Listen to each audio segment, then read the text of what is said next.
డబ్బును ఆకర్షించటం. ఈ ఆలోచన వినడానికే చాలా బాగుంది కదా, కాని కేవలం కోరుకుంటే సరిపోతుందా? లేక ఈ పాపులర్ ఐడియా వెనుక మనం తెలుసుకోవాల్సిన ఒక సిస్టమేదైనా ఉందా?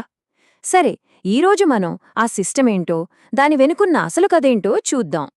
అయితే ముందుగా ఓ పెద్ద అపోహ గురించి మాట్లాడుకుందాం. చాలామంది లా ఆఫ్ అట్రాక్షన్ అంటే డబ్బును అయస్కాంతంలా లాగేయడం అని అనుకుంటూ ఉంటారు. కానీ అస్సలు విషయం అంతకంటే చాలా లోతైనది. చూసారా, చాలా మందికి ఉన్న అపోహ ఏంటంటే డబ్బు కావాలని బలంగా కోరుకుంటే చాలు అని. కాని నిజమైన వ్యవస్థ అలా పనిచెయ్యదు. అది మన ఆలోచనలు, మన ఫీలింగ్స్, మన నమ్మకాలు, చివరికి మనం చేసే పనులన్నిటినీ కలిపిన ఒక ఫ్రేమ్వర్క్ అన్నమాట. ఇదేదో మాయామంత్రం కాదు, ఒక పక్కా పద్ధతి. సరే, మరి ఈ సిస్టమ్కి మూలమేంటి? అంతా ఎక్కడ మొదలవుతుంది? అది అర్థం చేసుకోవాలంటే మనం శక్తి అంటే ఎనర్జీ మరియు ఫ్రీక్వెన్సీ అనే కాన్సెప్ట్లోకి వెళ్ళాలి. దీన్ని లా ఆఫ్ వైబ్రేషన్స్ అంటారు. అంటే సింపుల్గా చెప్పాలంటే మన చుట్టూ ఉన్న ప్రతిదీ, డబ్బే కాదు ఏదైనా సరే, అదొక ఎనర్జీ. దానికి ఒక ఫ్రీక్వెన్సీ ఉంటుంది. మన ఆలోచనలు, మన భావాలు కూడా ఒక ఫ్రీక్వెన్సీని క్రియేట్ చేస్తాయి. మనం కోరుకుంటున్న సంపద యొక్క ఫ్రీక్వెన్సీకి మన ఫ్రీక్వెన్సీ మ్యాచ్ అయినప్పుడే మనం దాన్ని మన జీవితంలోకి ఆకర్షించగలుగుతాం. ఒక రేడియో ఉందనుకోండి, మనం 93.5 FM పెట్టాలనుకుంటే కరెక్ట్గా ఆ నంబర్కి ట్యూన్ చెయ్యాలి. కొంచెం అటూ ఇటూ అయినా వేరే స్టేషన్ వస్తుంది, లేదా గరగరమని సౌండ్ వస్తుంది. సేమ్ ఇక్కడ కూడా అంతే. మన ఆర్థిక లక్ష్యాల ఫ్రీక్వెన్సీతో మన పర్సనల్ ఫ్రీక్వెన్సీ ఖచ్చితంగా ట్యూన్ అవ్వాలి. ఆ ట్యూనింగ్ పర్ఫెక్ట్గా ఉండాలి. మంచి ప్రశ్న కదా. అయితే అసలు పాయింట్ ఏంటంటే, సంపదను ఆకర్షించాలంటే మన ఫ్రీక్వెన్సీని ట్యూన్ చేయడం ఎలా? దానికేదైనా ప్రాక్టికల్ పద్ధతి ఉందా? ఖచ్చితంగా ఉంది. దాని గురించే మనమిప్పుడు చూడబోతున్నాం. అక్కడికే వస్తున్నాం. దీనికోసం ఒక పవర్ఫుల్ ఫ్రేమ్వర్క్ ఉంది.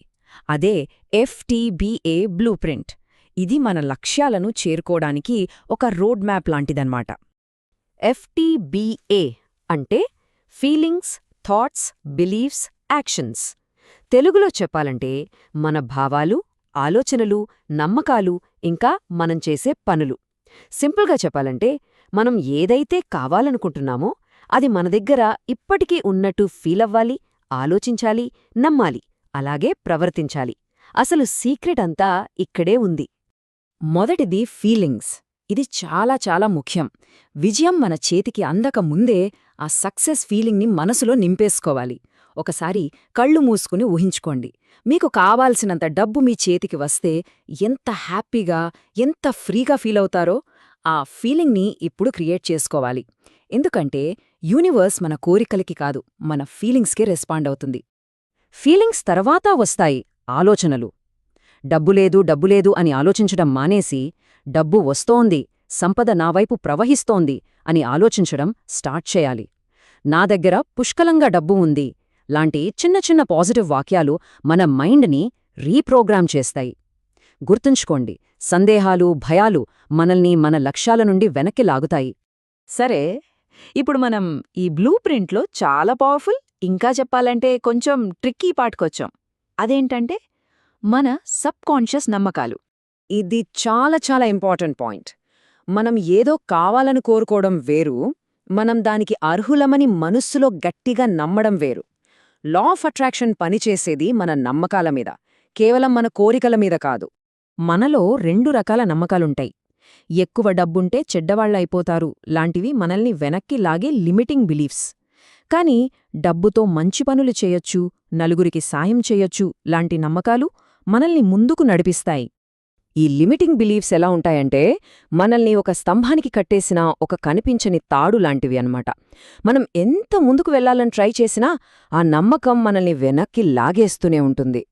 దీన్నే ఫైనాన్షియల్ థర్మోస్టాట్ అని పిలుస్తారు. ఉదాహరణకు, మీరేమో నెలకు 2 లక్షల సంపాదించాలని టార్గెట్ పెట్టుకున్నారనుకోండి. కాని మీ మైండ్ లోపల నేను ₹1,00,000కే అర్హుడిని అనే ఒక నమ్మకం సెట్ అయ్యిందనుకోండి. అప్పుడేమవుతుందంటే మీ సబ్కాన్షియస్ మైండ్ మిమ్మల్ని ఆ లక్ష దగ్గరే ఉంచడానికి ట్రై చేస్తుంది. 2 లక్షలు సంపాదించే అవకాశం వచ్చినా దాని ఏదో ఒక రకంగా దూరం చేస్తుంది. ఇప్పటివరకు మనం మన లోపల జరగాల్సిన మార్పుల గురించి మాట్లాడుకున్నాం. కానీ ఈ సిస్టమ్ని రియాలిటీలోకి తీసుకురావాలంటే ఒక ముఖ్యమైన విషయం ఉంది. అదేంటో తెలుసా? యాక్షన్ అంటే పనిచేయడం. ఇది గుర్తుపెట్టుకోండి. యాక్షన్ లేకపోతే అట్రాక్షన్ ఉండదు. మనం ఎంత పాజిటివ్గా ఆలోచించినా ఫీల్ అయినా దానికి తగ్గ పని చేయకపోతే ఫలితం రాదు. ఆకర్షణ సూత్రమనేది చర్య సూత్రం మీద ఆధారపడి ఉంటుంది. మీ పనులు, మీ లక్ష్యాలు ఒకే లైన్లో ఉండాలి. డబ్బును ఆకర్షించాలనుకుంటే ముందు డబ్బును పొదుపు చేయడం నేర్చుకోవాలి. మంచి జాబ్ కావాలంటే ఇంటర్వ్యూలకు వెళ్తూనే ఉండాలి. ఫేమస్ రైటర్ అవ్వాలంటే రోజూ ఏదో ఒకటి రాస్తూ దాన్ని అమ్మడానికి ప్రయత్నించాలి. సింపుల్గా మీ గోల్ని ఆల్రెడీ రీచ్ అయిన వ్యక్తి ఎలా ప్రవర్తిస్తాడో మీరు కూడా అలానే ప్రవర్తించడం మొదలుపెట్టాలి. సరే, చివరిగా ఈ ఫీలింగ్స్, థాట్స్, బిలీఫ్స్, యాక్షన్స్ ఇవన్నీ కలిసి ఒకదానికొకటి ఎలా కనెక్ట్ అయి ఉంటాయో, ఒక సైకిల్లాగా ఎలా పనిచేస్తాయో చూద్దాం. ఇదొక ఫీడ్బ్యాక్ లూప్ లాంటిది. మన జీవితంలో ఒక సిచ్యువేషన్ వస్తోంది. దానికి మనం మన FBTA ఫ్రీక్వెన్సీతో రెస్పాండ్ అవుతాం.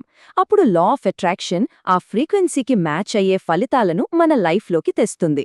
దాంతో మళ్ళీ అలాంటి సిచ్యువేషన్సే క్రియేట్ అవుతాయి. ఇదొక కంటిన్యూయస్ సైకిల్ అన్నమాట. అయితే ఒక్క క్షణం ఆలోచించండి. మీ మైండ్ సెట్ని మీరు కంట్రోల్ చేస్తున్నారా, లేక మీ చుట్టూ ఉన్న పరిస్థితులు మిమ్మల్ని కంట్రోల్ చేస్తున్నాయా? ఇక్కడే అసలు విషయం ఉంది.